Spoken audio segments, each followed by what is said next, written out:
And we're back with the Lakers Fast Break podcast. And before we go into our regular show, I just wanted to say one of our greatest and best viewers, the guy who's been a great part of our playback and also our audience, watches the show continuously.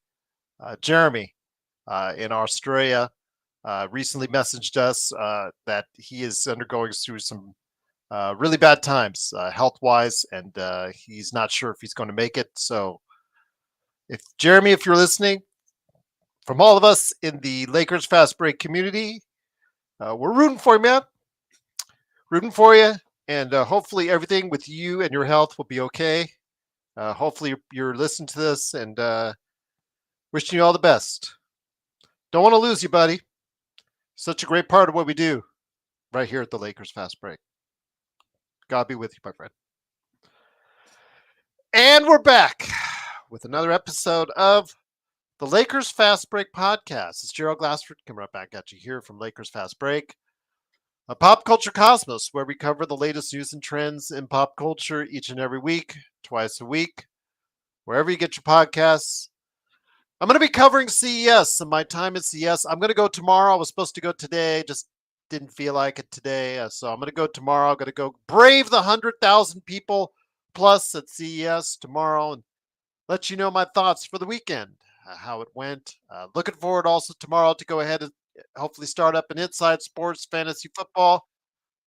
Go ahead and join us there, Inside Sports Fantasy Football, indeed, wherever you get your podcasts. Hopefully we can get all together and start off some talk about the playoffs that are coming up soon. So go ahead and join us then, Inside Sports Fantasy Football. John Costa's here. John Costa is here.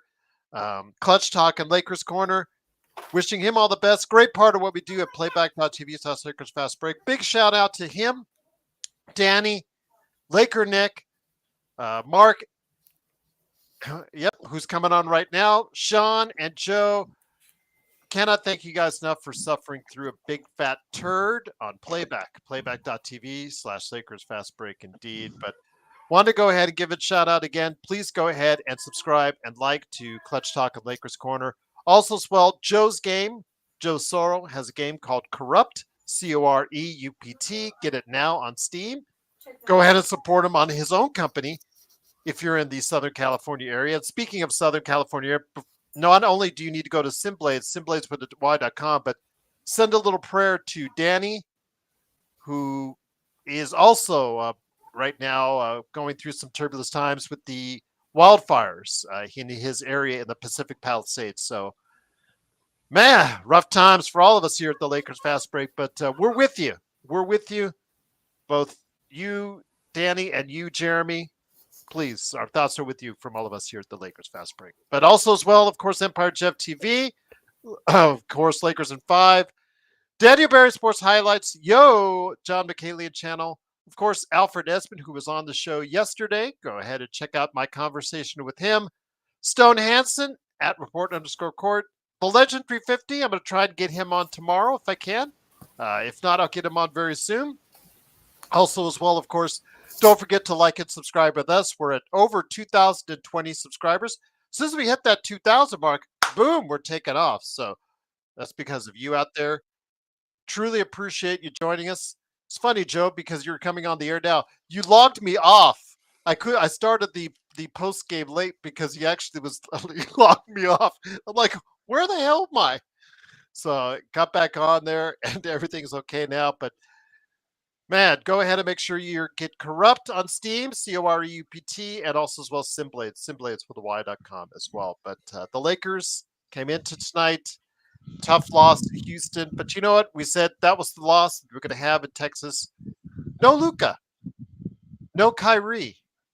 What could go wrong when they headed to Dallas tonight for a TNT primetime game? Even without Luka and Kyrie, they didn't need them because the Lakers, after taking a 6-point lead late in the second half, decided pretty much to call it a night.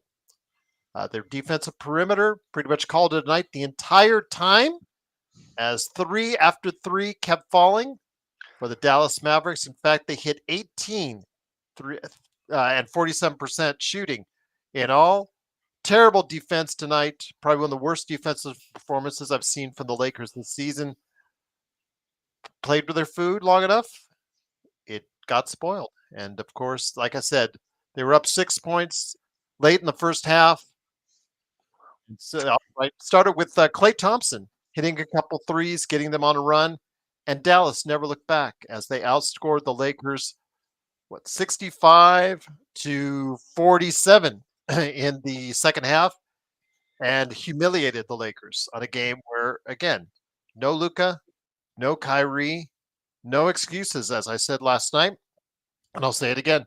Absolutely no excuses. If the Lakers lose, 118 to 97. And of course, right now that leaves the Lakers with a 20-16 record, I believe. And they fall down to sixth place in the Western Conference, 10.5 games out. Here today to discuss what's going on with the Lakers and their terrible performance. Very embarrassing indeed. Got a lot of rants coming. And it's going to start off with first man up, first man here, good man indeed. It is, of course, the man behind Clutch Talk and Lakers Corner. John, glad to have you here. Rough game, rough night. Aussie says, typical Lakers, untrustworthy. I'm just going to say this. Again, people have gotten on Joe and Stone and I and some of the others that predicted the Lakers into a 8th, 9th, 10th, 11th place scenario. After a game like tonight, you really can't blame us for not having enough faith that this team, no matter who they put around it, is capable of winning a championship at this time, John. No, and I was right there on the same boat with you guys as far as having them right there in that 9-10 seed area. And tonight showed you exactly why. Tonight, the game in Detroit, I feel like the Lakers are really, really good at playing down to people's levels. It's like if a superstar is there and if all the players are there, they would play up to that level. But because the superstars weren't there, I feel like a lot of times they can just play down to their competition level, which is so annoying. But honestly, guys, what's up, Sports Baby? Good to see you, brother. Honestly, my biggest takeaway from tonight is sloppy defense from literally A to Z. But my biggest takeaway is we're doing the same damn thing we were doing last year. We're losing winnable games, and last year it was just happening at a higher rate. It had already happened by this point in the season last year.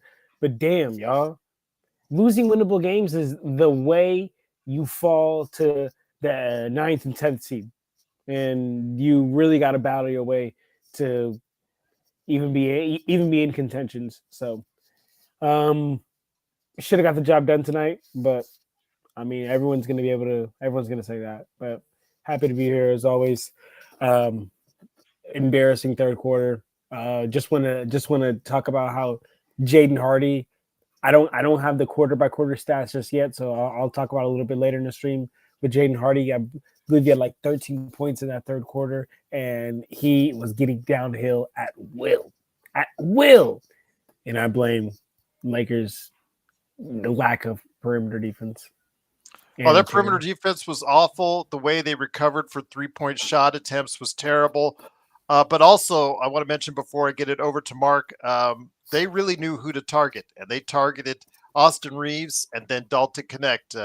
Dalton Connect, we've talked about his defense, but Austin Reeves, his effort on the defensive end, especially since getting that full-time deal as far as the de facto point guard, his defense has gone down even further, and it wasn't great to begin with there, John. So you tell me, my friend, what happens when you have a point guard that really can't defend on that other side? Is this not a story we've heard before?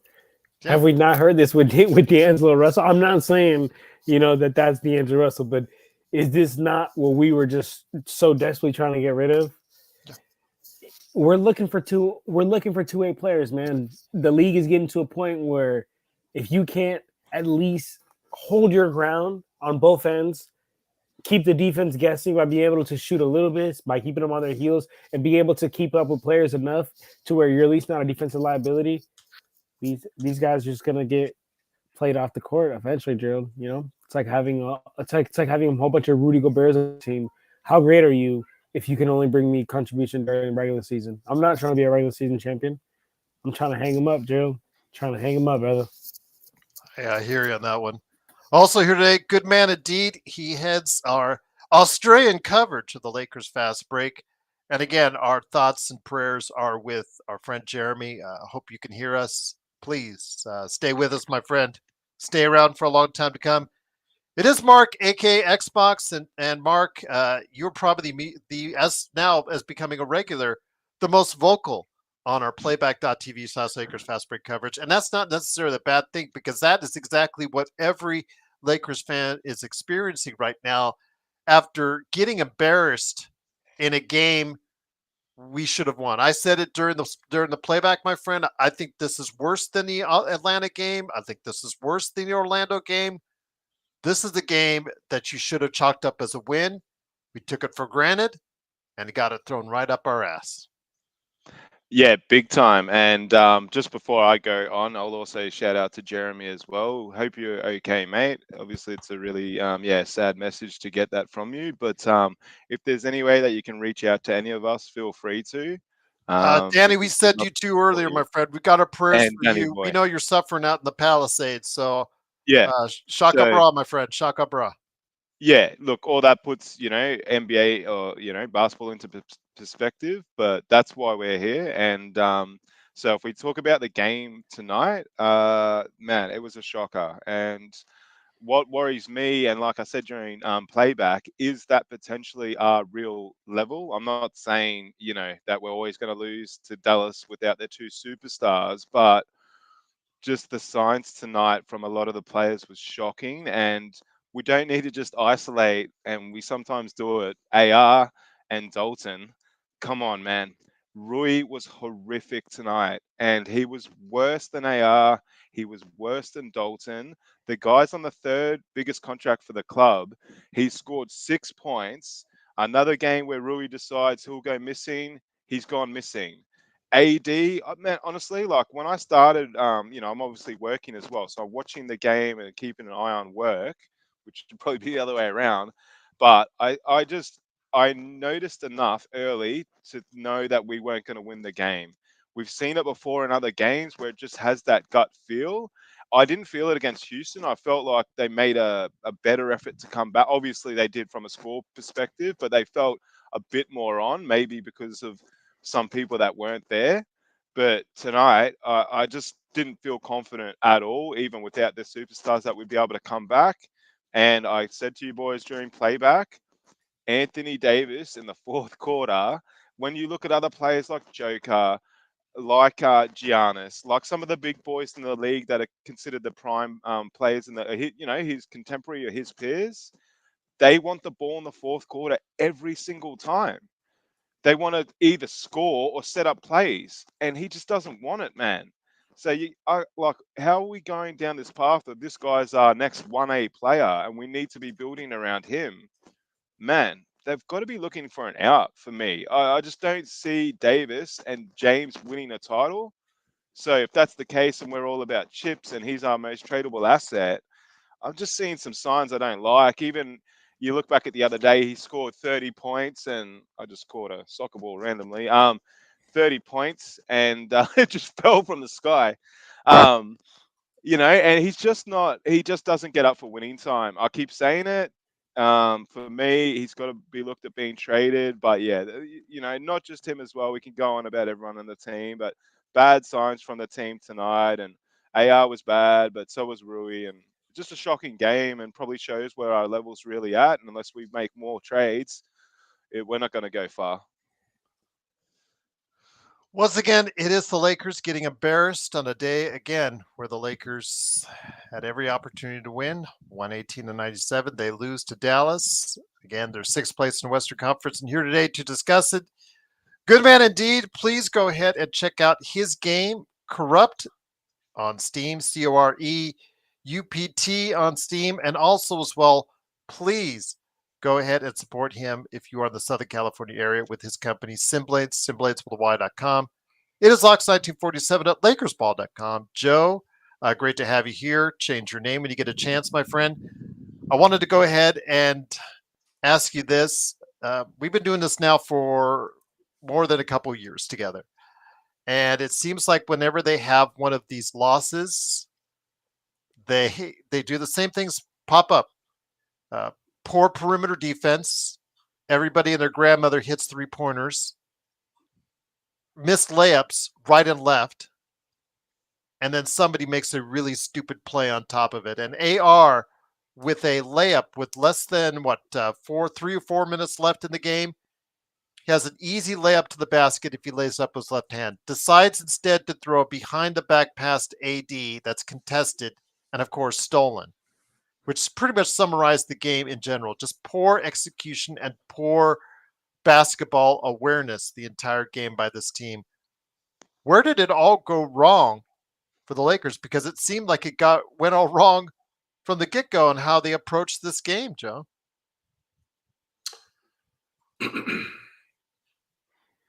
You've heard of front runners, right? Mm-hmm. Okay. I'm going to get into that a little bit here because I think it's something that's going to connect to what I'm going to be saying here, because I did read how I have a very good community at Lakers Ball, and I can't tell if certain people there are just contrarians or just completely useless brain matter in terms of their positivity or just being completely delusional.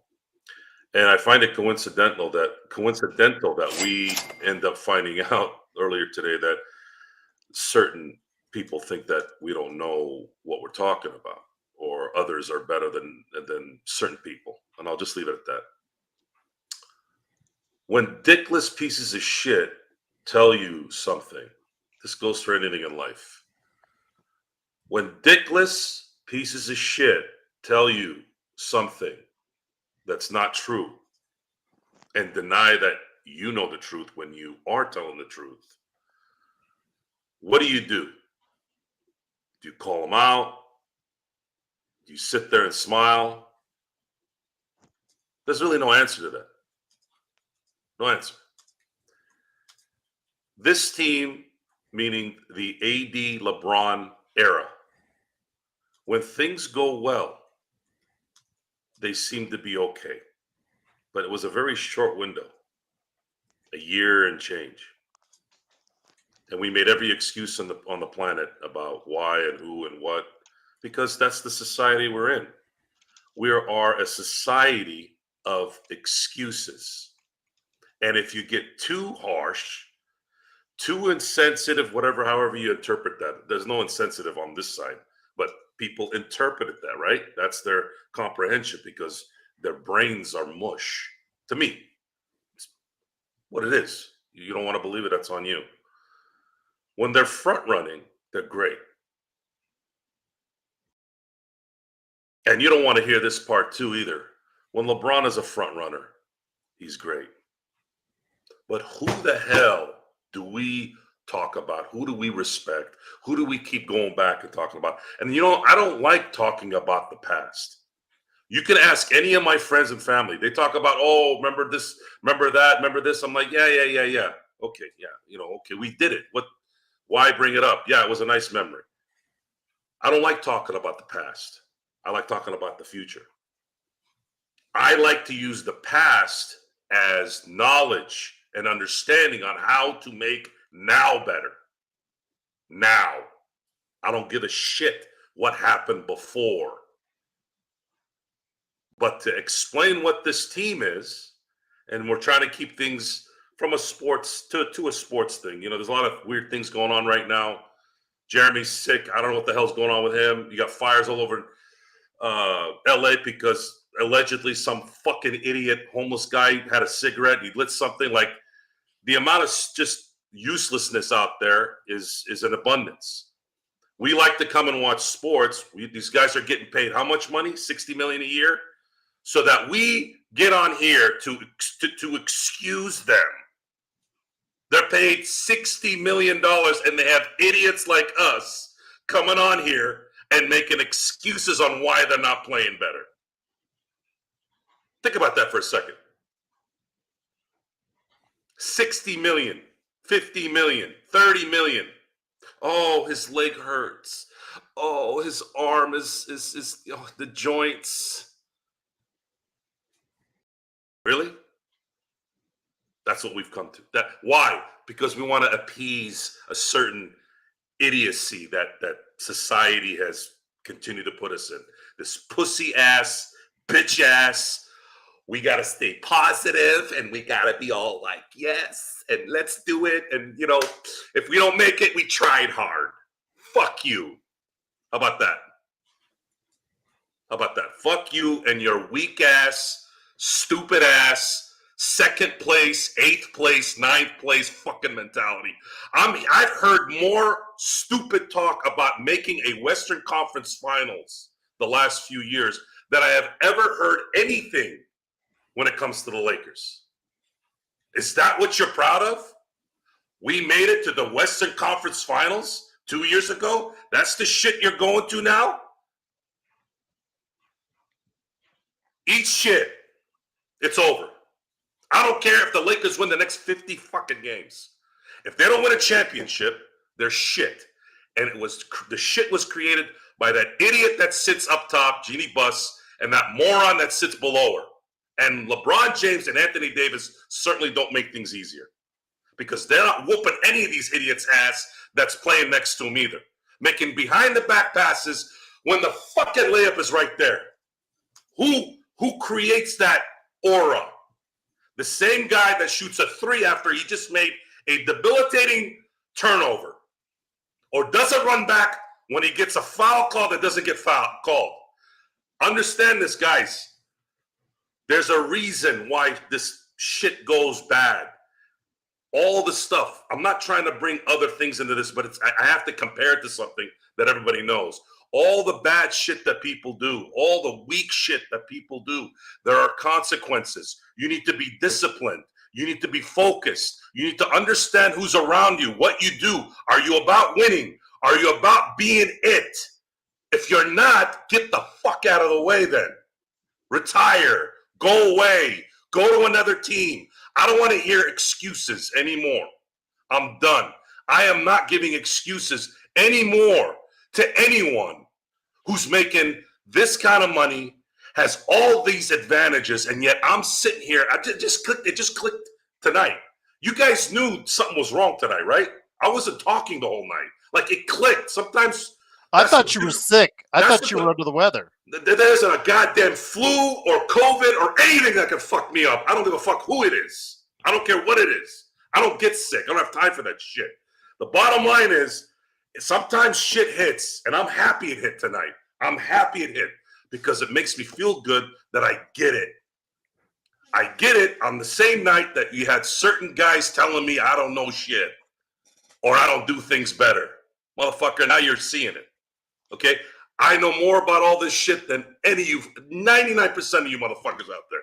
99% of you. And if you don't believe it, come on the show and I want you to prove it to me, if you know more. You got to come with the facts. You got to come with the info. You know what you saw today, guys? Every fucking thing we saw in the summer. Everything we said in the summer. Everything I said right after the second round pick we had at the draft. This is January 7th, 2025. That shit was back in what? April? May? June? What? I'm not going anywhere. I'm right here. Come tell me I don't know shit. Come tell me, oh, you're a LeBron hater. Come tell me, oh, your AD is this and that. You tell me. And I don't give a shit about 2016. I don't care about 2012. I don't care about 13. I don't give a fuck about 2020 right now. You want to come back with that shit? I was hearing a lot of that shit with Russell Westbrook. I think that's where the freaking anger really started to melt. Like, even these idiots who played in the NBA, fuckers who played in the NBA talking like idiots online. But no one can say anything, right? Because, hey, Joe, you don't know shit. You didn't play in the NBA. He did. I'm like, what difference does it make if this guy played in the NBA if he's saying stupid shit? Why do I care what Russell Westbrook did in 2017 when he derailed the Lakers for an entire season in 2022? What does that matter? Why do I have to play in the NBA to understand what that is? Right now, this is it. This is something you all have to understand, and we're going to go by each game from here on out. We're going to analyze it. We're going to support the wins, blah, blah, blah. But I want you all to know this. This shit team ain't going to win anything. Rob Pelinka needs to go. Genie needs to sell. LeBron needs to retire. It's time to move it out. It's done. We're wasting our time. The only reason why this is okay right now is because we love to do the show. And I have had so much support from Gerald, Mark, John, Sean, our whole crew here, and then the amazing people that are on the show. Guys, I would not be wasting my time with this. And guys, I want you to imagine this. I didn't miss a Laker game for 10 years between 2007 and 2017. And the only reason why I missed games in 17 was because the losing was eating me inside. I couldn't handle it anymore. I was starting to feel this, like, whatever the hell it was under my chest. I was like, I can't do this. I can't watch this team lose anymore. Even though I knew it might likely benefit because of the draft picks. But I can't think that way. I can't do it. I can't wish for my teams to lose. I can't do it. Can't do it. So understand this. If you're all going to talk shit,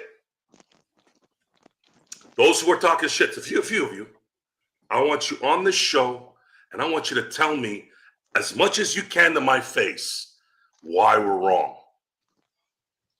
Because if you get on here just to troll, we know the difference. If you're just sitting there going, LeBron sucks. Okay, nice. Thanks for coming out.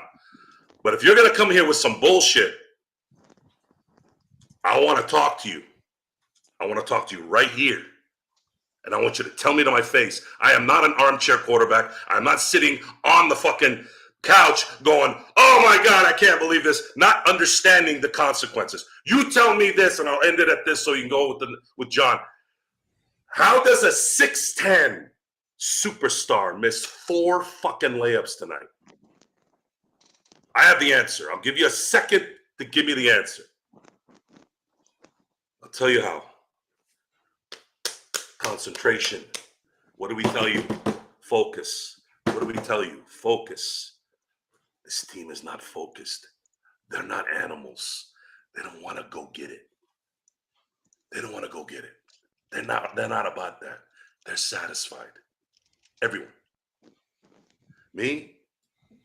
Hey, man, I'm sorry. God rest his soul, man. That was the guy. That was the guy, man. That was the guy. And the only other guy that I saw that was that because of his God-given extra gear was my. I'm sorry. Any of you motherfuckers come out here and you say LeBron this. There was no one that can fucking touch Michael Jordan and Kobe Bryant. I will fucking go to the grave and die with that. No one was like those guys. I can't speak for Bill Russell. I didn't see him play. I can't speak for Wilt when he played. I can't speak for any of those guys, but I saw the 2 greatest fucking basketball players that ever lived on this planet. Those motherfuckers are who I want. Those are the ones. Those are the ones you look up to in terms of what they did. People, personal stuff, I don't get into that. I don't have posters of Jordan and Kobe. No, I'm talking about the play, the mentality, the execution. You don't win all the time in sports. You all know that. But man, when they squeezed that sucker for everything it was worth. If you don't believe me, all you got to do is go watch Kobe when he tore his Achilles hitting his free throws. You know what he told Gary Vitti, Gerald? You know what he told Gary Vitti? Can I wrap this up? Can I wrap this up? Can I finish the game? Okay. That's what I'm used to. And as far as the past is concerned, if that looks like that, those days are gone. And I'm going to have to accept it. But don't fucking tell me I don't know what the fuck I'm talking about. And don't call me anything other than knowledgeable in this fucking thing because I know what the hell it is. I've seen it all. I've seen it all, and I know what I'm looking at. Once again, it is the Lakers Fast Break. It is Joe Soro, Mark, a.k.a. Xbox, John Costa from Clutch Talk and Lakers Corner, along with me, Gerald Glassford. Thanks again for watching, listening. Truly appreciate it. John, looks like we are having some issues right now with his signal. John, are you with us, John? John, you there? All right. Well, I think we lost. Okay, John, we got you. We're getting you back now, Can you John. hear me? Oh, Yes. my Wi-Fi is just terrible. Yeah, it's ping You can ponging, just my go. friend. You're good. All right. You're good. Just go ahead. Okay, Sean, let me get you in here. Magic Man Sean Grice. I was worried about you, my friend. I wasn't sure if you're going to make it. It is the man from Toronto. He got out of Toronto traffic to watch this bunch of crap we saw from the Lakers tonight. It is the Magic Man Sean Grice. Sean, great to have you here. Headed up our playback.tv /Lakers Fast Break live coverage along with John, Joe, Mark, Laker Nick, and Danny. Henry. We watched this mess. It sucked. It absolutely did. Embarrassing, to say the least. I said last night to you when we did our show, this is a game. There's no excuses. Absolutely no excuses. Game. And I see people in the chat still trying to make excuses. Rodell, everyone, and I mean everyone, played a horrible game. Don't tell me Christie or DFS played good defense. You gave up 118 points, 47% on threes. You are not playing good defense from anyone. So don't tell us that. Don't make excuses. We're not making excuses for anyone on the team. LeBron, AD, Austin, Connect, DFS, Christie, Gabe Vincent, who gave us a donut, Jackson Hayes, who looked lost in, like he was lost in paradise. 1 point, 4 fouls, and 4 fouls in 4 minutes. This team was awful tonight. The whole team, every last player. So don't make excuses, Rodell. Don't, because it's not truly going to help anyone on that Lakers team, Sean. No. I have my piece. That was my rant for tonight. No. What a dreck of a shit show of a box full of crap that was. Well, to start with, let's just look at the basics. We talked about it, Gerald. It was no goddamn excuses. Your opponent's best defensive player is Daniel Gafford, and he's got a bum ankle. And their best offensive players are PJ Washington and Quentin Grimes. And you lost by 21 to this group? For shame. I did something I normally don't do, Gerald. I drank Jack Daniels straight for about a minute and a half after that.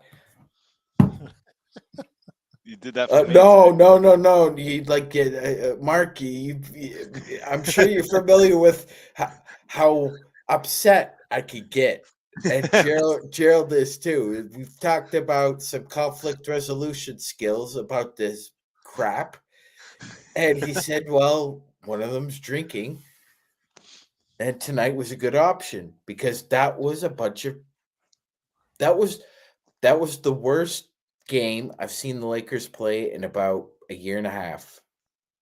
Based on the circumstances, based on the way they were playing previously, based on the opponent's vulnerabilities. And what did I say, Gerald? And I have said it before on this show. A wounded animal is a dangerous animal. It's not to be trusted. You need to put it out of its misery. And instead of trying to push the tempo and go up by 10 or 12 to start the game, they started out la-di-da again. It's like their day, like Doc Holliday called it, they're daisies. They were daisies tonight. They weren't huckleberries. Yep, they weren't huckleberries needed. JJ deserves a ton of this blame as well. He is not escaping our wrath as well. He deserves a lot of what we're not tonight. You know, a lot of that falls on him as well as the players because they didn't perform tonight and he didn't coach tonight either, John. I agree, Gerald. I agree. But, I mean, to be fair, if you were to rank NBA head coaches, I think both those guys would be in the mid-20s. Yeah, not good. Not good at all. And you know, we've seen this act before this year. Unfortunately, they gain a little bit of momentum and watch it slip through their grasp. Yeah, well said. But I just think JJ can be a bit of a focus, but tonight's about the players. And when you're playing an opposition that's got two superstars missing, you're going into Dallas for a win that can take us, right up in the mix again. Same old story, same old boys. Like Joe said, they don't step up. And you guys have seen it a mile away. I've been a bit more optimistic because when we get wins, on cloud nine.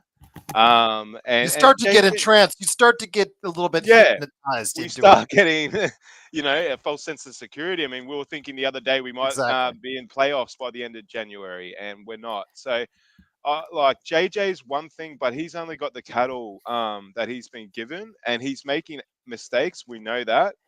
But man, come on, LeBron, AD. I'm sorry, when you're on 100 mil between you, those guys should win the game on their own. And they couldn't tonight. And okay, they didn't have a good supporting cast. Fine. But it's the same old shit with these two boys. It's the same old story. When the going gets tough, AD's nowhere to be seen. And LeBron starts making crazy ass decisions. So, it's just getting worse as it goes on. And we've got to do something because, like Joe said, we're all about winning, man. I'm the same with Barcelona Football Club, same with Lakers. It's the same with my team in the Australian Football League, Carlton. If you don't win, it's a shit season. And that's where we're going. And I'd like them to do something about it. I just don't care. I don't want to see AD in a uniform for 4 or 5 more years with this mediocre stuff and that Space Jam stuff. So, I won't go on a full rant because I don't have that capability. But for me, the superstars are not stepping up consistently, and I'm over it. I'm sick of seeing AD go missing in big games, and that gives me no confidence of what he's going to do in playoffs. Sorry, chat. John, let me bring you in here. And once again, the Lakers get humiliated again today on a day where no Luka, no Kyrie. Dallas lost 5 in a row, 118-97. I want to bring in a question that Parade on Figaro on Twitch sent us. Guys, great show. For you and the panel, do performances like tonight convince you that AD must be moved in the summer, if not sooner? I add that little in, if not sooner. But yes, in the summer, he said. Thank you. So, John, your thoughts? Is it time to start thinking, or at least put it on the table as far as moving AD? I mean, I think it's definitely time to start thinking about it because unless we're thinking of how we're going to bring another star to this team that's going to complement Anthony Davis, that's going to be able to take us to that promised land again, because I think I can speak for everybody in this panel. I think I think I've almost heard everyone say it, but we all believe that Anthony Davis is not a 1A. We all believe he can't do it by himself. So therefore he needs somebody there with him. So if we're not going to be serious about getting someone, a Trae Young, a LaMelo, or just something of that caliber that is a player that actually complements Anthony Davis, don't think then I think, hey, your best way out of this is then to, if you're going to tank and fully go and fully go that direction, or if you're going to fully go in that direction of cleaning the house, really clean out the house, bring in the best type of, the best package you can get. And what's the best package you can get from any players on our team? I think Anthony Davis. And yeah, I think a performance like tonight only solidifies that. But if you really been tuned into Lakers Nation, and I guess just like being like tapped into what we got going on, then you would have known that was way out. What's up, Magic Man? Yeah, I got a question for the panel, for the chat too. Ask yourself this question. If LeBron and AD are not in the game, why are you playing Rui, Dalton, Connect, and Austin Reeves together? Why? Well, what do you mean at the end of the game? Is that what he did, or Well, then like no. just in general When during the we're sequence of the game? yeah, Yeah, no. But when we're talking about like feel, we're talking about in-game adjustments of feel. Why would Reddick put out Rui, Dalton Connect, and Reese together and sit DFS? Like, why not? Why not have if you're gonna go yeah, small like that? Why not have like at least a legit 3 and D out there? But you got 3- defenders. It's like yeah. Gerald. At Well, best, you're going to be trading 3 for 2. At best, if 2 or 3 of those guys are on their game. But that's a horrible defensive lineup, Gerald. You wouldn't play those 3 guys without one or both LeBron and AD. Yep. I agree. I agree. yeah, true. But Joe, let me get you back in here again. Stop making excuses, Chad. Again, Yeah, come on, guys. this We're is a all fans, team but loss. The entire team played bad. Joe, again, JJ Redick coached bad.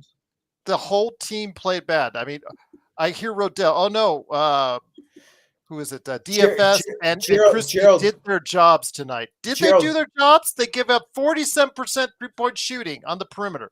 Did they really do their jobs? If that's doing their jobs, they need to find new jobs. Go ahead, Magic Man. Gerald, did you notice the Mavs started playing a zone as soon as they were up about 15? Yeah. And just put it on cruise because they knew we didn't have the ball movement to break out of that zone. It's just absolutely disappointing. Joe, again, no one should be getting away from this. This is the type of team performance. And the fact that no comments were made right away after the game shows that JJ probably gave them an ass chewing. Hopefully he's going to give one to himself for the poor job he did tonight as well, Joe. Well, you can't be a coach making what, 6, 7 million, 5 million a year. You can't yell at a guy that's making 60. Yeah, especially your best mate, apparently. And this is the setup. This is the system the NBA created. I'm not against the superstars having a little pool. That's the NBA. Superstars made this league. Dynasties made this league. The only thing is, when the superstars don't create dynasties, or at least competitive type infringing on dynasties, what is your worth other than just sitting there walking around and shooting threes all day? I want to repeat this because I think it's important to understand. This is not a January 7th issue in 2025. This is festering like cancer. What do you do with cancer to kill it 100%? There's 2 ways. You either die or you pull the motherfucker out. And the cancer is not in LeBron, AD, Austin Reeves, it's everywhere. What is Sean? What is in the professional? What is Goldman? Everywhere. Yeah. So it doesn't matter if you get rid of LeBron, you get rid of AD, you get rid of Christie, you get rid of his brother in LA where he plays with the Clippers, you get rid of somebody's mammy, they keep getting rid of and replacing coaches. Where's the cancer? Yeah, it's like a turnstile. Where's the cancer?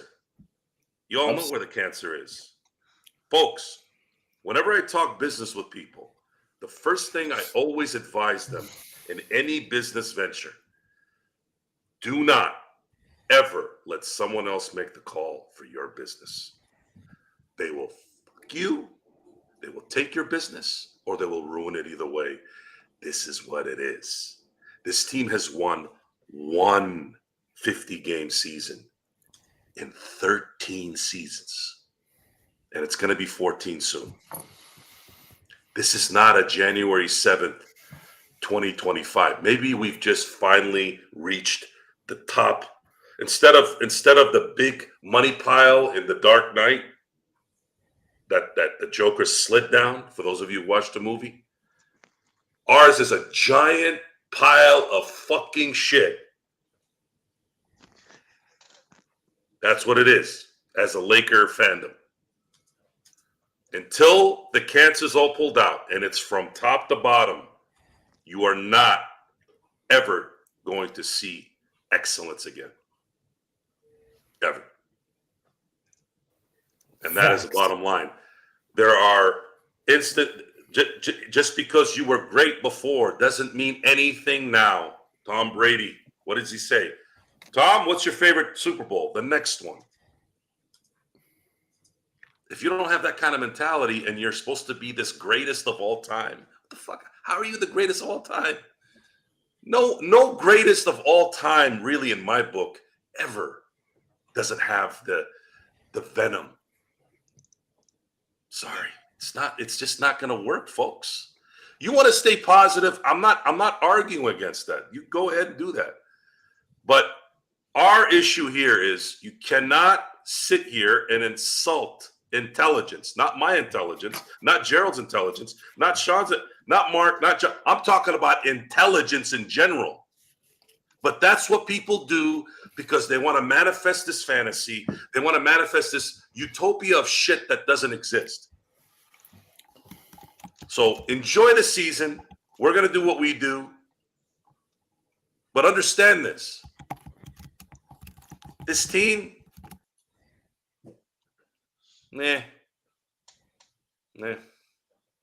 weak.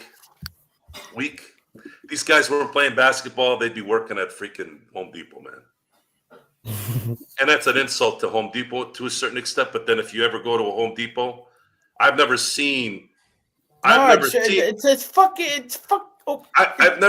employees run away. I see employees run away from customers because they're worried about asking them a question now. This wasn't just a blowout. This wasn't a curb stomping. This was literally a fucking roadkill. They should all be ashamed of themselves.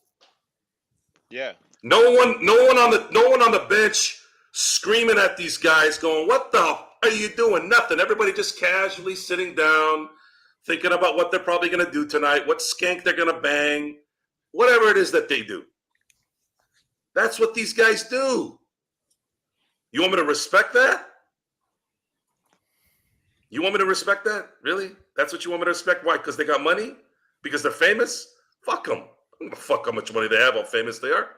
I'm a Laker fan. You're getting paid because I watch to play and give a shit when you're playing. And if you ain't going to give a shit, then I'm going to tell you I don't give a shit. And how you take it from there is on you. Now, it's a rigged system at this point. It doesn't matter. The TV contracts, all this stuff is done. So now it's on us. It's our fault that this is happening, by the way. I think that's what's pissing me off. It's our fault. We are enabling these guys. I want you all to understand that.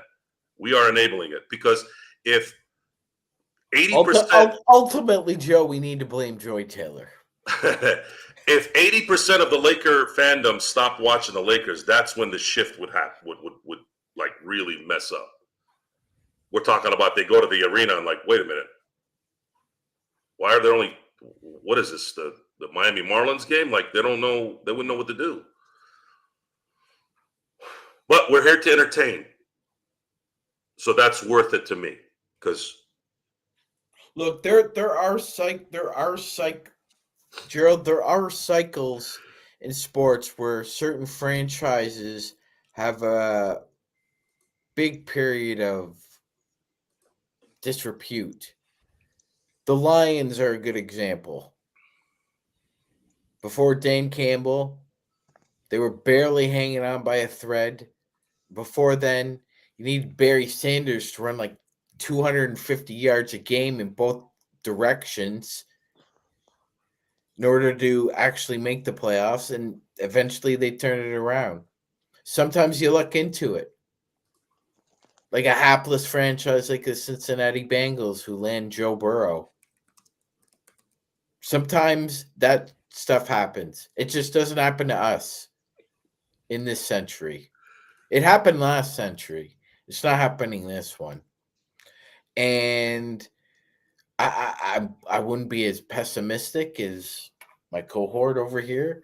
That being said, as far as trading AD, which was the original question, I think that's to be determined. It's definitely not going to happen this year. We're too far into it at this point. We're fighting for a 3 to an 8 spot, more likely a 5 or to a 9. And the big issue is whether or not they want to, like Joe was saying, like, do you want to just keep floating without a paddle in this shit you call mediocrity? Because you never get out of it. Once you're in it, you never get out of it as a franchise. Ask the Pittsburgh Pirates. Ask the Cincinnati Reds. Ask the Colorado Rockies. Ask. Go ahead, Joe. The excuses on those teams. The funny thing about that, all these guys have billionaire owners. All of them. So the Dodgers, they're spending money. The Yankees are spending money. It's unfair. You motherfuckers are all billionaires. You can spend the same money. That's my point right there, Sean. We downgrade wanting to win and dominate and eat hearts. This is the result. No one wants those guys. No one wants winners. They resent it. Every time you look on a social media, let's say someone like I don't know who's famous right now. That's really famous, like Ariana Grande. Let's use her as an example because of the whole Wicked thing. Okay, the poor kid is she's just walking in somewhere, and you should hear and read the stuff, and that tells you who people are. What did she say something? She's walking into a building, and all you see is 90% of it is, oh my God, and she's this. Bitch, you don't even know who this lady is. No. That's you. That's you saying that to yourself, making it public because you're so jealous and so upset that you're a fucking loser and you don't have that mentality to fucking win and eat people alive in competition and all that. That's the stuff. And then, of course, as soon as you go off the end, you start bringing politics into it. It's a never-ending saga. The only thing is, though, is you will run into some people that have the energy. You want to play that game? Come play. I'll tell you who you are. And unfortunately, folks, most of the people I've had discussions like that about, it's a rude awakening, man. It's a rude awakening. I've told you guys. I'm telling you right now, if we're going to learn anything from this, working hard. Some of us get lucky, some of us don't. And there's both sides make it work and both sides don't make it work. If you're going to use excuses for no reason, just remember, I'm just saying, this is a life-building situation right now. Use it for your own life. Stop making excuses, okay? We know what this team is. We've known what this team is. If you think it's different, again, either you're oblivious or you're dumb. And that's just the fact. Once again, it is. Go ahead. Gerald, I was just going to say, well, according to Pincus, the Lakers have no interest in trading either Rui or Reeves. These guys don't know anything, man. They don't know anything. Let me be clear. Let me be clear. If you want to win a championship in the next 3 to 5 years, it's not going to be because Austin Reeves is going to be on the team. Let me ask you this question, though. I'll come right back at you. How many times has Pincus? How many times has Buha, McMenamin? How many times these guys, when they start saying about how the Lakers approach things, or not going to do this, and then right after the Lakers do something, like Buha was saying, oh, the Lakers weren't going to make. So I'm paraphrasing here, but it sounded like Buha was intimating that unless it was up for a big target, the Lakers were probably not going to make a trade right away. And soon thereafter, the Lakers made a trade. From what many people were saying, I guess, according to the feedback that he got, because he had to go on Twitter and counteract that and go up, because people were taking the words out of his mouth and whatnot. So again, these guys, they think they have a beat, and then all of a sudden they're proven wrong on a grander scale. I just, for me, it goes out in one ear, out the other, like LeBron Wire. LeBron Wire has a new rumor every day. Some of our channels that we compete against, they have a new rumor every single day. How many are actually true? Gerald, you go to Facebook. Well, hold on, let me finish. You go to Facebook and you see all these people. There are sites. There are I'm gonna say foreign sites that go ahead into all the Lakers groups on Facebook, and they post these erroneous signings and trades every single day. Nobody outside of what's going on in El Segundo has a beat of what's going on, other than the people at the UCLA Health Center in El Segundo. And right now, what they're doing is not good enough, because you see efforts like tonight are indicative of the fact that there's a lot more work left to do. And this team is probably not going to be up for it as far as getting to where you and I want them to be. Go ahead, Sean. Just going to say, Gerald, I mean, if this game isn't any better example of why DFS needs to start and Rui needs to be coming off the bench, I don't know what is. He provided strong minutes off the bench. He scored significantly more than Rui did tonight, Gerald.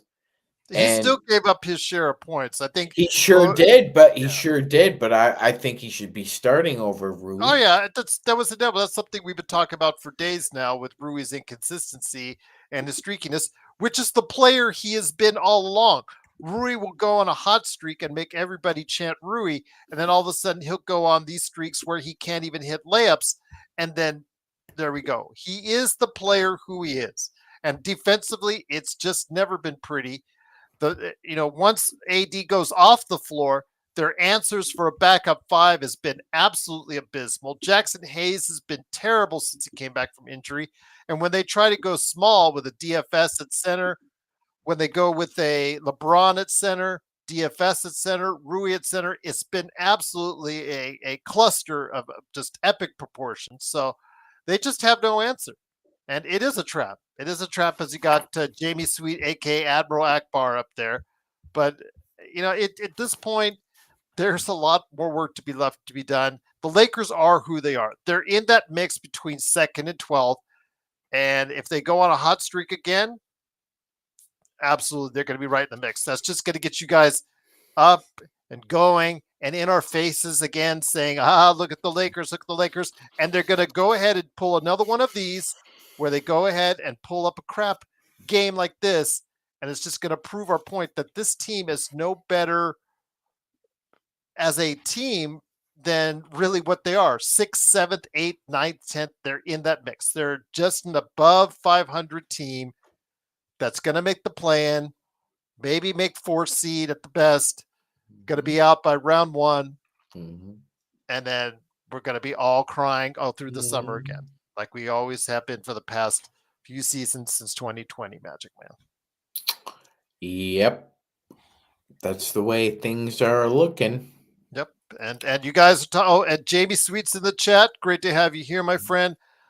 He has been a big vocal supporter that Vando is somehow going to magically change this around.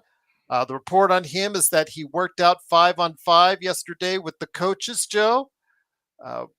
Would Vando have changed any of this mess today for the Lakers, Joe? Because I don't have that confidence that Vando is that dynamic of an individual to go ahead and help the Lakers so substantially that it's going to change their fortunes. No. But okay, I'll argue with that one on with Jamie all the time, and we'll still continue to do so. got nothing but love for you, Jamie, and truly appreciate you and the Lakerholics on the weekend. But yeah, if he comes back, that's another good body. Hopefully, can help play a little bit better. I'll take. I'd rather take Lando than Vando right now. Well, there you go. He shouldn't be called Vando. Okay. He should be called Vanderbilt, just like their football team. The Commodores. The Commodores, yeah. indeed. Yeah. I don't. Do you want to call him Commodore? The Vandalorian. How many Mandalorians or Vandalorians are missing in action for 2 years? No, you That's can't the go- first you thing, can't- yeah, you Rodell, can't- we've agreed on all night. Yes. Nothing would have changed tonight. Not a Levine, not a Kessler, not a Fox. Nobody. Vando, nobody. Because it was that bad of a turd the Lakers put out tonight. It was bad. It was really, really bad. A urine-soaked hellhole of a watch. I mean, when you have, Joe, these kind of games, what does it say? It just says for us that, that the Lakers are who they are. They're just a team that's going to hover right around where they are, and they're not going to get much better. Yeah, it's interesting how one game by someone on the team will all of a sudden knight them as the next big thing. This is a grind. This is a hard grind. And for you to be someone who's about it, it's got to be every game. You got to play your role every game. There are exceptions for certain games. Sometimes someone might not score the way they normally do, or maybe they were tired on a 4 out of 5 night type setup. We know the difference. What you saw tonight was how cowardly these guys are. And it's not just the Lakers; it's just the overall athlete in general in basketball. Look at It's what like Jimmy. it's like a jovial disinterest, Joe. It's like It's like a joyful disinterest. Look at James Harden. Look what that piece of shit did for how long. And he always got his way. That guy got his ass, his balls, his back, his face wiped for a decade by that team. And what was the thanks? Trade me to Brooklyn. He goes to Brooklyn, fucks it up over there. Gets traded to Philly, fucks it up over there. Gets traded to the Clippers. It's already fucked up over there, so he didn't have anything to fuck up. So it's like you're surprised that all this is going on. You have the owner of the team putting her head on her player's chest at a game, and you want me to have respect for that? What is this? Preschool? These are grown-ass adults. These are the powers of industry. Oh, he's a billionaire. He's the greatest of all time. She's a career woman. She's a businesswoman. Oh, really? That's what you guys do now? You play patty cake in public? You got your shit because Pops. LeBron got his shit because he's got the genetic lottery. Who happened to do well for himself. I'll give him credit for that. I don't respect the way you do shit because it's all about you. It's always all about you. It's always about I. And at some point, that always comes to a head. It always comes to a head. You always find out really who those people are. And really what it ends up being is a time-wasting activity, which is what this is. We're watching these chumps make all this money, yapping, crying about their issues, whatever it is, because they're getting criticized or whatever. Well, if you don't want to get criticized, then earn your money. No, I'm not gonna do that. Or how about you don't work in general or put in effort? Yeah, see, and that's the thing. See, there's this I'm gonna get off social media. And he was back, like 2 hours later? What was that for? What, you want that guy to lead your team? Someone who's worried about what people think? Really? No. After all that you've done, LeBron James, you still worry about what people think? That's a weak-ass bitch, man. That's a weak-ass bitch. The only reason why he's got his shit handled now is because he does have money. Money buys everything pretty much because people are slaves to money. You can buy 99% of the population because people are infatuated with money, controls them until you meet a motherfucker out there that doesn't. Those are the dangerous ones. Those are the ones people go after. I'm saying, man, that's what it is. Joe, don't you ever want to be a media guy? Don't you want to ever work for ESPN? I did, man. I did at one time. I really did. The ESPN in the 90s was fucking awesome. Just like Disneyland was. And look what these guys are doing. They've destroyed Disneyland. They've destroyed ESPN. They're destroying sports because you've enabled mediocrity and you've given the ball to these chumps who don't give a shit about it. You have to have an all-star game where you have activities like when I go to a birthday party for children. Oh, we need to do this. We need to do that to keep their attention together. Motherfuckers, you're getting paid all this money. You can't represent your league out of pride. That used to be it. Oh, I can't do this. I can't do that. You can't do it. Those guys were getting paid 1/60th of what you were getting paid, and they were doing it. And they didn't have to be told to do it either, like a bunch of fucking kids. And those guys were just as arrogant and just as self-centered, but they did their job. A little bit of self-centeredness and ego is good sometimes, but there's a limit too. If it's to the detriment of the business or winning or team, then it becomes a problem. And then once one guy gets done, then the other people, I feel like I can do it now. It's one big circle jerk at that point. You have to get paid. Oh, I have to get paid. And you put on this stupid in-season tournament for what? So that you can hypnotize a bunch of morons to look at your courts?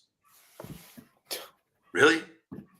You make the Lakers put a banner up, and Jeannie, you allow that to happen when your entire existence of your league, of your team, your entire existence is about only putting up world championships up there and Hall of Famers. Guys, I'm going to put a button on this. If you're a fake, I'm going to call you out. I don't give a fuck if you're the president, if you're owner of the Lakers, or if you're my next door neighbor. And people don't like to be told the truth. Oh my God, you should see some of the people I've talked to in my life when I tell them who they are. Oh my God, it's like they're looking at the devil. But that's what they are. Just saying. PPP loan lady owns the most popular basketball franchise on earth. And this bitch had to take a fucking PPP loan out. That tells you a lot about who that bitch is. Think about those things, guys, when you think about why anger comes. Because those are the people taking advantage of you. It's not the poor guy mowing the lawn. It's not that lady over there that's by herself needing to get some help for groceries. It's people like her. And then they'll come back at you and start being all defensive and projecting this and that. Oh my God, I'm going to go play with my dog so I can feel better about myself. Nope. They ain't going to trick me there, baby. Then you're going to hear it. You're going to hear it. You're going to hear it until you're gone, till you go. Because the cancer needs to go, folks. Lakers have a malignant cancer all on its team. And until that whole thing is out, this is the future. If you don't believe me, the Dallas Cowboys. The Cowboys will tell you a little bit about what's in store here for the next 30 years, if this keeps up. An insecure asshat who shit on his boy so they can get more credit. And how many NFC Championship appearances have they had since 1996, Sean? 0. About as many as we do. Imagine that. The richest team on the planet. All the money in the world. All the fame. And your little dinkus can't even compete enough to get to a conference final or conference championship in football. So you tell me, folks, you tell me what that means. What? Money? Money, money. He can buy anything he wants. At some point, money loses its value when he can buy everything. Now what? What are you here for? Are you here to set an example? Are you here to be a good person for your family, your friends, the community? Or are you just all about, I need to get my credit? Well, there you go. That was for Kurt right there. I know he wanted to see if we had an air horn button, but we do. Sean, before I bring it back to you, my friend, and once again, the Lakers do lose. They get humiliated tonight, falling to 20-16 on the season, sixth place, tied with the Clippers in the Western Conference, 118-97. I want to go ahead and answer a couple questions on the Super Chat. Truly appreciate you sending the Super Chat. To Juan, I know he said, do we take phone calls like Dan, the Lakers fan? I'd have to see if we could set for ourselves up for that, but you're always welcome to come on, even if you're not on camera. Just come on, LakersFastBreak@yahoo.com. You could drop it live with us, and then just come right off if you want to do that. But just hit me up, LakersFastBreak@yahoo.com, if you want to come on the air, say what you want to say, and then head on out. It's all you, or stay on with us. You're more than welcome to do that as well. And then Nick T, he also sent us a super chat. Truly appreciate that as well. LA has too many cast-offs from another teams playing key roles for the Lakers, i.e. Rui, Gabe, Cam Reddish, even though Cam Reddish was actually out for the game, did not play due to injury tonight. So the last 4 years, LA has been recycling old batteries. I do agree with that statement out there, but let me get to another problem of the Lakers that we talked about last night, Sean. They did score above 20 points off the bench, partly due to Dalton Connect having like a 3 or 4 minute window in that fourth quarter where he started to heat up, and of course he wasn't left in the game. So as soon as he missed a shot, that was all she wrote, and he's right to the bench. Did not play good defense, nor I'm going to defend him on that end. Both he and Austin Reeves were ripped apart, just like the entire perimeter, which includes DFS and Max Christie. They were also did a lousy job of guarding the perimeter tonight. AD and Jackson Hayes were often found at the three-point line, so there was no one underneath really to help us out there. So we often got a couple offensive rebounds that we shouldn't have given up as well. But the bench, again, DFS gave us a solid enough a performance offensively. Mm-hmm. You got a little bit from Connect. Mm-hmm. 13 points from him. I believe 11 or 13 as well from DFS. Mm-hmm. So they get up above the 20-point equator there that I talked about last night. But it was Gabe Vincent coming back to the lineup with an amazing 21 minutes and another donut. This man has more donuts than Duncan this season. It's incredible how the fact that he can just impact the game so little, yet remain in the game so long. You have options at guard. You could put it, give Shake Milton a shot. Give someone else a shot, for God's sakes, except for Bronny. But, I'm saying you do have options back there. You don't have to play Gabe Vincent, because when they're shooting 47% from three, Sean, you're not helping out on the perimeter.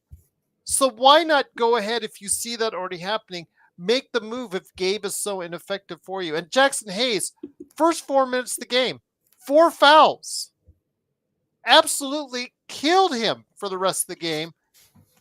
Got a block here, I think at one point in time. He has a good follow-up block. But still, 4 minutes, 4 fouls. Really hampering the Lakers off the bench and absolutely making it harder, us having to go back to another small ball 5 situation. So our bench, our depth, for lack of a better term, is still a long way from being improved upon, and still a long way from being relied upon by this team, Sean. Gerald, we have a lot to go to procure the kind of talent we need to win a championship. That's 100% right.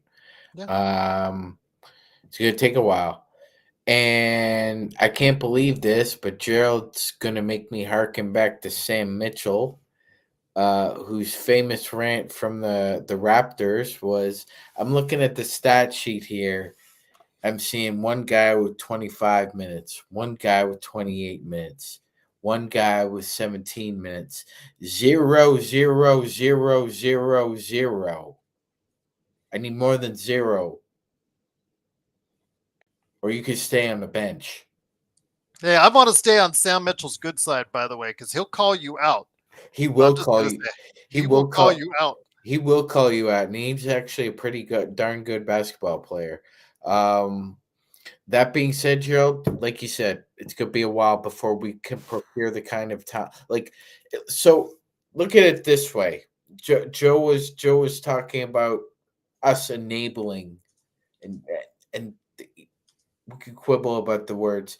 I would say a lot of Laker fans are delusional, that they think because Pelinka's following a blueprint from 19 and 20 and 21, where you surround a 6'11", 240-pound center who is dominant down low with LeBron James with 6'6" to 6'9" wings and guards who are pesky, tenacious defenders, that somehow is going to help secure you to be a contender.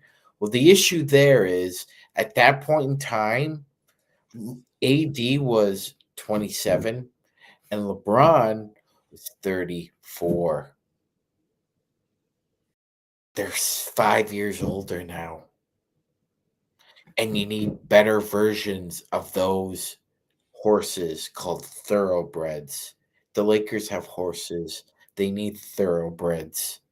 And they don't have them. And they don't have the kind of assets in the barn to procure those kind of thoroughbreds. Because they cost. They cost. Thoroughbreds cost in the NBA. Joe, again, we've got such a large crowd tonight, and I do appreciate everyone being here. But as Search and Destroy, a big shout out to him wherever he's at. Again, thank you to our mods, Xbox, who was on here earlier, and Sports Baby. Big shout out to those guys. Search and Destroy, who also mods for us, always says we're much more popular when we lose than when we win. And especially after a game like this, Joe, I think everybody waits for the rants and us to get testy and nasty, and we have for the most part. But again, this is a bigger problem. If we have to get like this, if we have to show the passion that the Lakers don't in these games, that's a big problem, Joe. Unfortunately, it's not going to change because we're not. The more we talk about it, the more it's to their advantage. Bad publicity, bad views is these days is almost as good as good, because it gets the juices flowing more. People want to listen more to the negative, and that's just the facts. The only thing that's different here is the way it's being delivered. The criticism is coming from somewhere that's legitimate. It's not just my feelings and how angry I am at the Lakers losing. If the Lakers stunk, didn't have the talent, didn't yap about how they're doing certain things when I'm looking and they're not, I probably wouldn't be as upset. Oh, by the way, Mia sent Mia during the game. He said he defends you if something happened, I guess, in a situation like we were going down that road with Joy Taylor and all that. And yeah, just want to say he defends you and stands and sticks up for you. Just wanted to give you a shout out on YouTube there. According to the Joy thing? Yeah, he said, I think you were saying something that I'll get you in on this, Magic. Remember, Joe was saying it's something about if that type of situation, if it happened to him or whatnot. And Mia, I just wanted to make sure. I didn't get to tell you at the time, but he wanted to make sure to know he defends you. So the Joy shout out to Mia. Yeah, thank you, Mia. The Joy Taylor situation is something that if you had said something earlier when it wasn't public, the immediate response is, "Oh, you don't want a woman in there, do you?"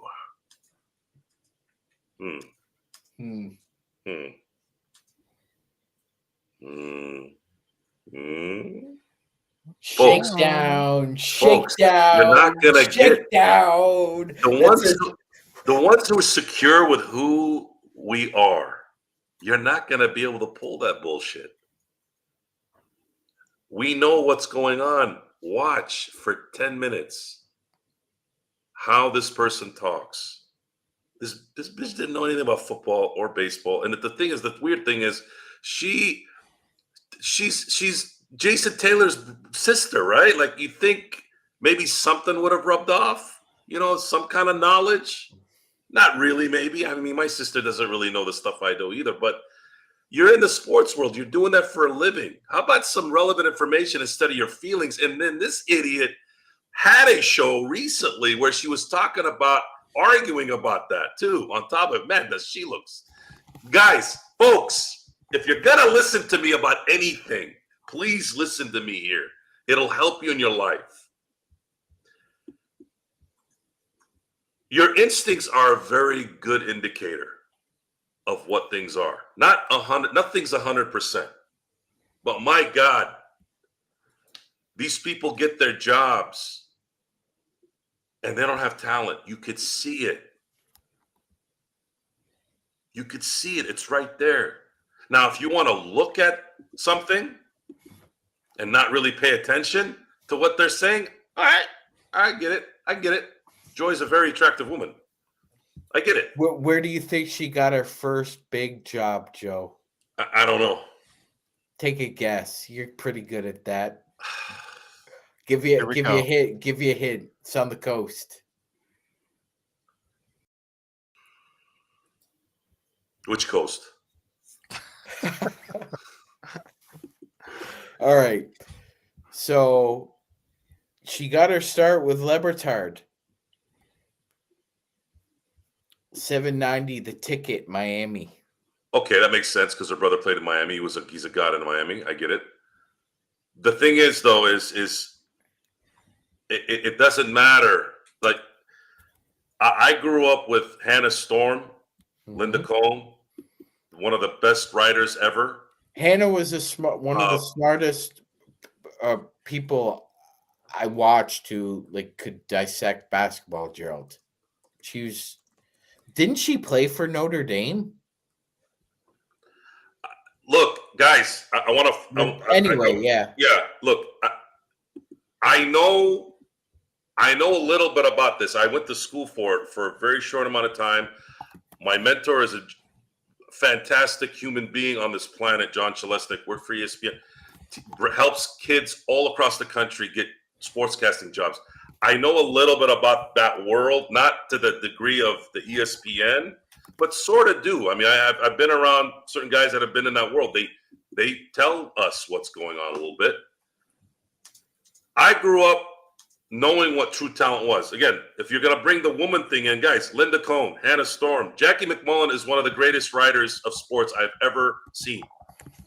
Absolutely out of this world. Celtics or otherwise, yeah. Yeah, it doesn't matter. She is her stuff on Larry Bird, the stuff that was going on with Larry Bird is priceless. Makes you want to love Larry Bird even more. He was a massive dick, by the way. But he wasn't like a disrespectful one, but he was a beast. He was mean. Kobe was like that too. So, anyways, you can't pull that card with me. Can't. I've already seen greatness from a lot of all the areas. So if you're going to come here and tell me Joy Taylor knows what she's talking about, you're a moron. She never knew what she was talking about. She was a freaking idiot. She had no idea about the material. She is a box score talent. That's what she was, and y'all just found out why. And it's not just the girls. It's not just the women, guys. Half these guys are chumps too. Great. I mean, that guy is. I don't even know what to call that guy because everything I think of is not enough. That guy is freaking used shit.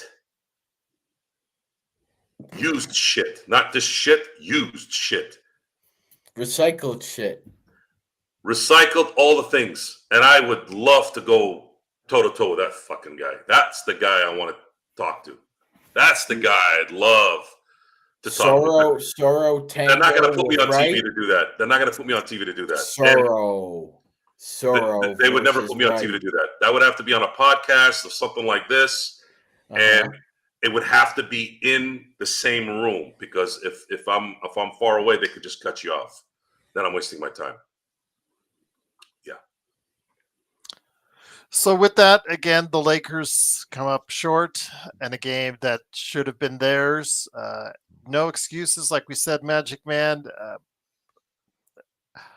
I don't know. They're going to have to win against Boston. For me to take the bad taste out of my mouth, for me, maybe the sweep in against San Antonio, but probably the Boston game. If they win against Boston and the Clippers coming up, they win those two games, I think I can make up for the fact, because I don't expect them to win those games.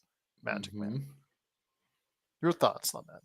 No, Gerald, when you say bad taste in your mouth, it feels more like a 12-inch kielbasa down the throat, especially after a poor. Okay, I'll just protecting my throat here. Especially after a performance like tonight, you lost by 21 to a bunch of second bench tier players, Gerald. You crapped all over yourself on national television. And to put a better perspective on it, Gerald, why do you think that JJ Redick was distracted tonight by the events in Palisades, California, and his family? Well, I know he was distracted by it. He did give a shout out before the game to. Do you think it affected his coaching tonight? I'm sure there was a little bit to do with that, but then again, he has two NBA coaches as his lead assistants. I understand. We understand that, but here's what he had to say. Let's just hear it from him. Thing above others that you saw as the reason for the loss? I mean, obviously, they killed us with any ISO stuff.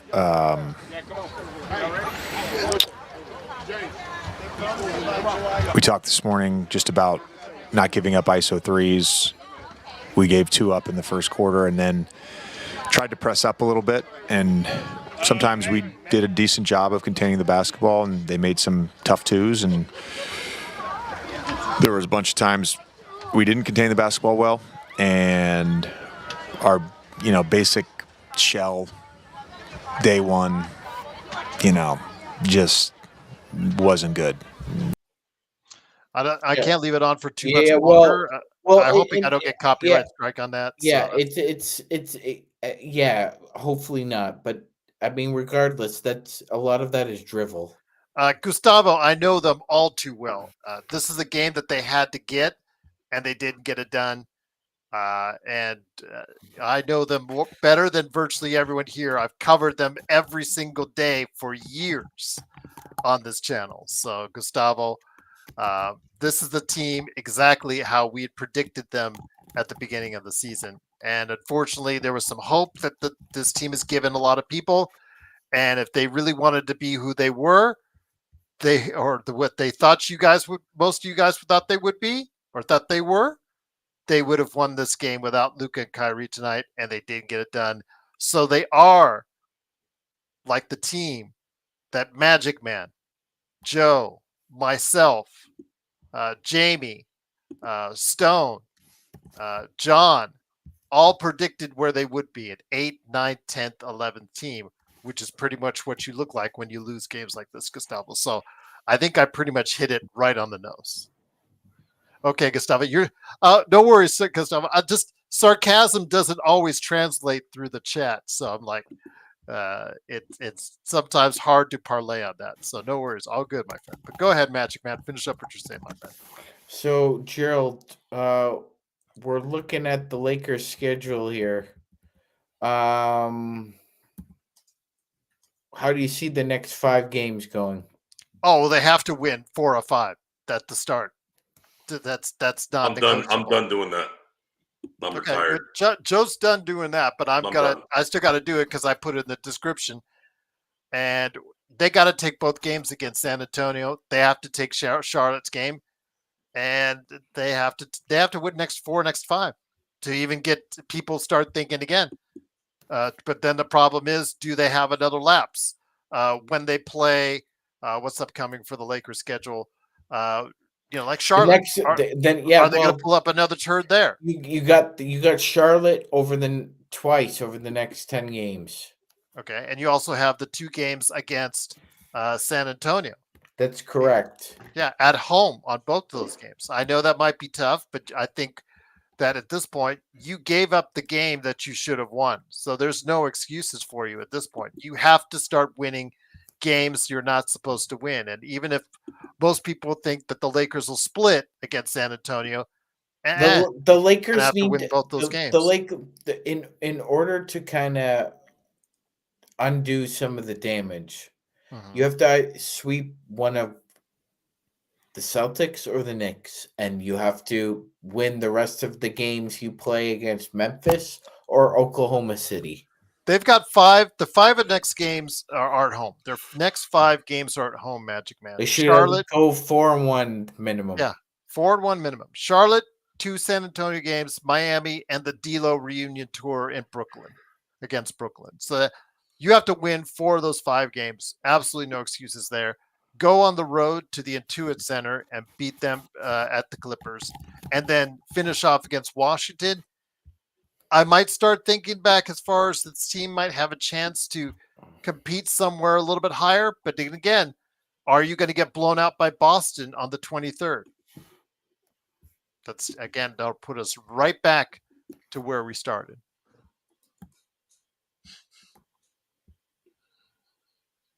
Because this team just can't stand prosperity. They just can't. They don't have prosperity.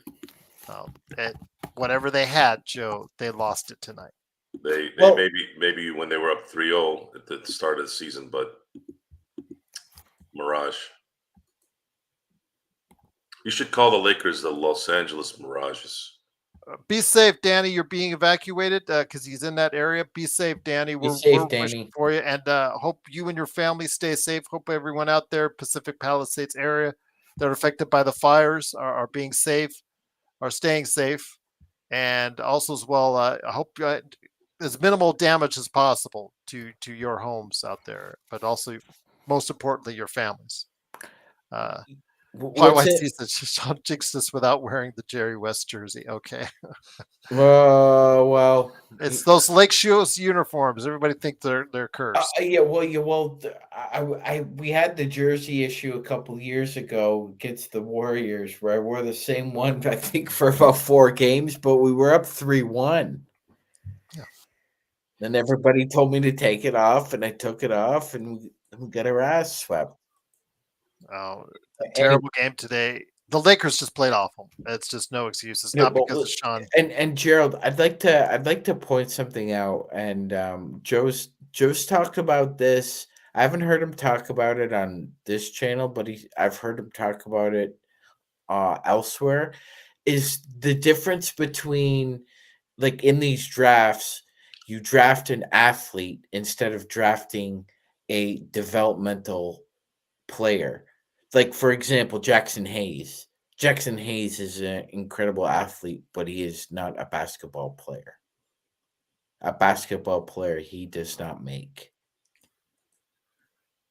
Do you agree with this, Joe, that this Justin's statement that the Lakers are still the biggest dumpster fire in the city? I know you just popped that in there.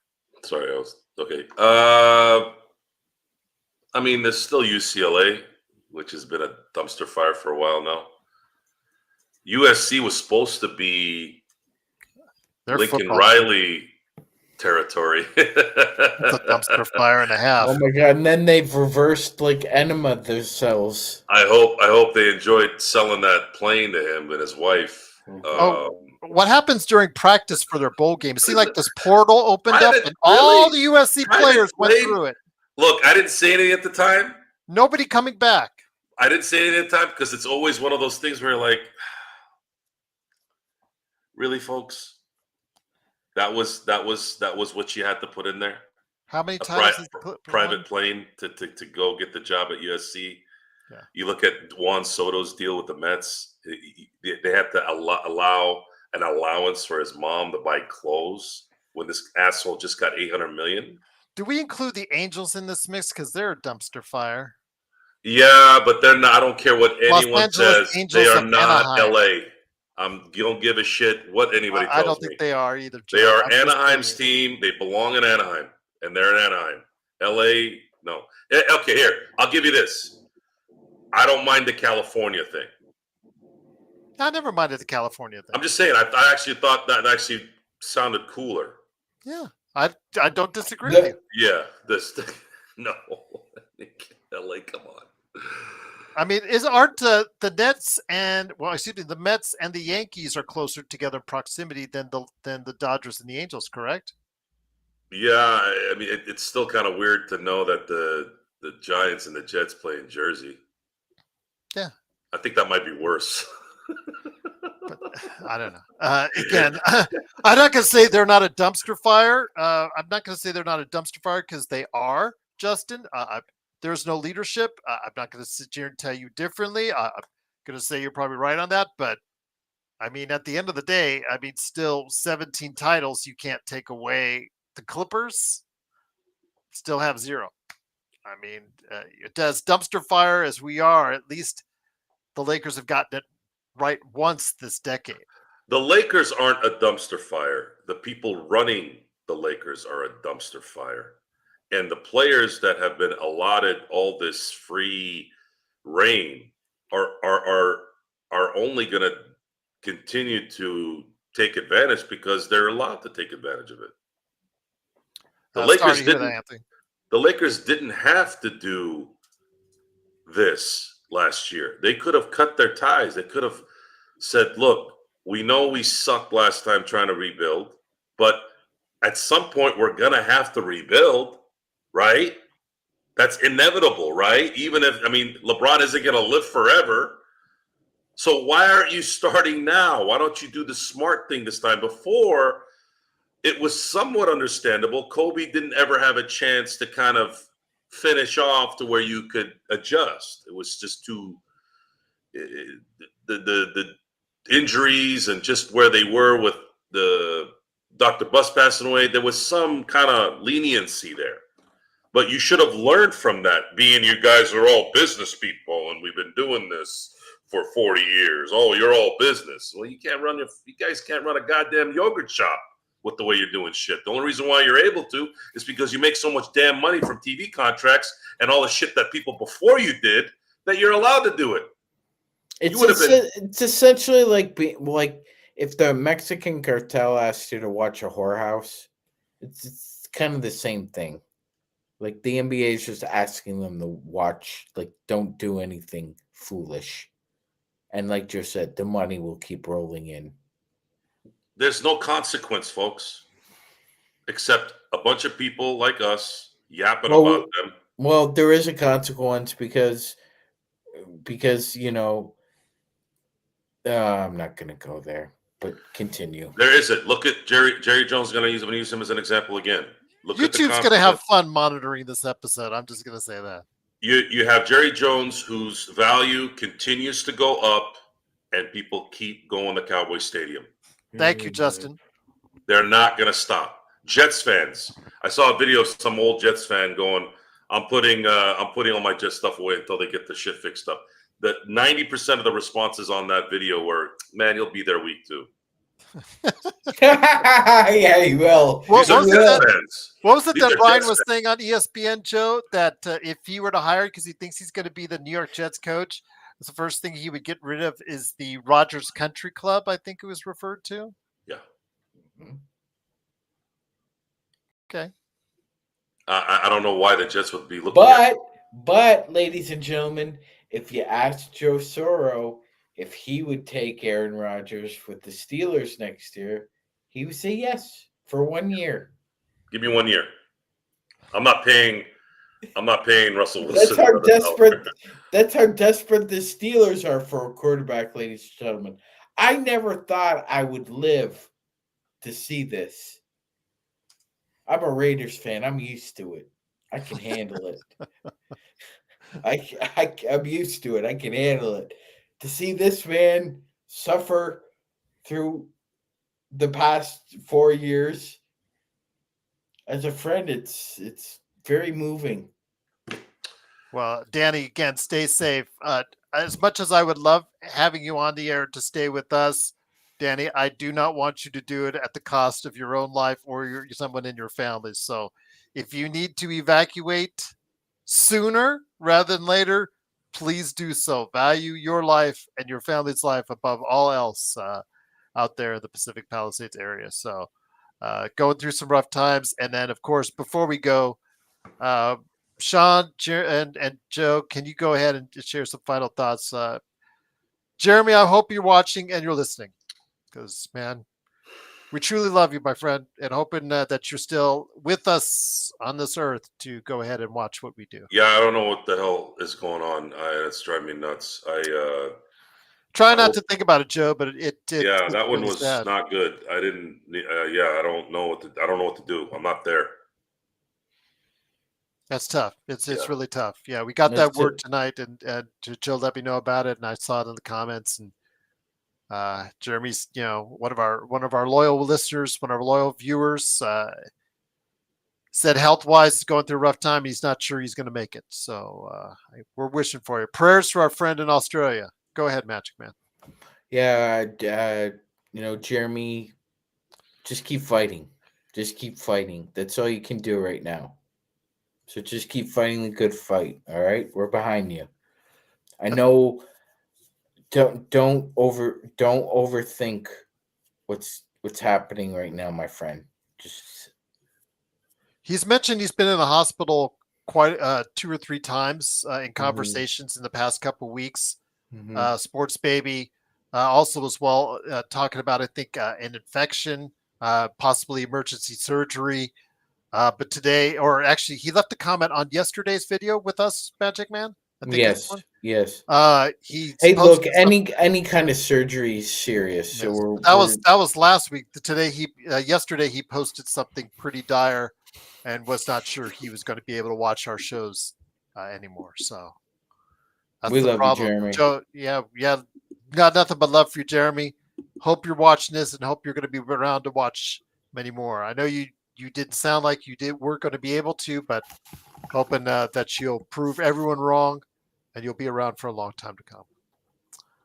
All right. On that note, it is, of course, the Lakers Fast Break. Truly appreciate you joining us. Hopefully, we've been some type of therapy for you, like we've been for Jeremy and for Danny, going through some rough times. Definitely looking forward to hopefully saying more. I'm hoping to get Legend on here soon to talk some NBA observations. I know there's a big matchup tomorrow between OKC and Cleveland. I do want to go ahead and hear his thoughts on that. I know we'll be back hopefully tomorrow as well with hopefully Sean and Joe talking Lakers, but also the NFL playoffs. I'm going to go ahead and bring on Chris Lardieri on the 9 p.m. hour to go ahead and talk about the NFL playoffs. So hopefully Sean and Joe can share thoughts on that as well. Looking forward to hearing your thoughts in the comments, and also as well, please like and subscribe before you head it out. It really helps us. It's a big crowd tonight. Had one time we peaked at right around 100. If you can, it does help out the channel. We had Justin that subscribed today. We're over 2,000 subscribers. It's been going pretty good as of late for us.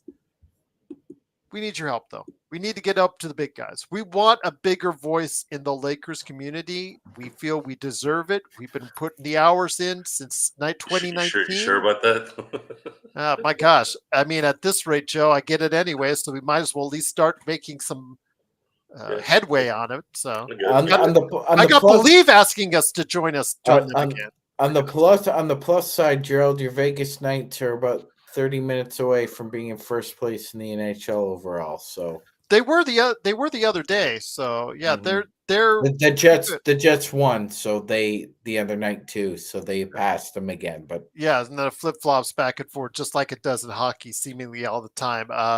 I'll just say this when it comes to the Knights: let's see it in the playoffs. That's all I care about. Let's see it in the playoffs when it really counts. Let's see if they get that back there again. Go Knights, go! But it is, of course, sports baby. Tremendous job. I truly appreciate and value you. Also from Australia, way down under, modding tonight. Did a great job indeed. Please, it does help us out by liking and subscribing. But Joe and Magic Man, again, tomorrow, playoff coverage. And then also Lakers talk as well. Definitely not finished bashing them. But any last thoughts, guys, before we head on out? call that a knife? This is a knife. And Croc died not too long ago too. So He did. Yeah. the crocodile, yes. Yeah, the not crocodile. Hogan, not Paul Hogan. Not Paul Hogan, the crocodile. The crocodile. Joe. The He was crocodile 90. Joe. Yeah, he's 90 Yes. years old. Yes. Xbox, John Costa, truly appreciate it. Go ahead and make sure you like and subscribe. John Costa's Clutch Talk and Lakers Corners YouTube channels. Xbox, you're the man, my friend. Like his Facebook page. Also, as well, go ahead and make sure you like his YouTube page because he thinks everybody has just forgotten about it, even himself. We remember, my friend. We remember. So I've also hopefully got something special on the way for members from Xbox, hopefully on the way as well. So definitely looking forward to seeing what we could do for you. And again, Jeremy and Danny, our prayers are with you. And good thoughts on a bad loss, hopefully for coming on the way for you, from all of us right here. Again, Jeremy, strength, love, peace, and safety for you and Danny right here for the Lakers Fast Break Podcast.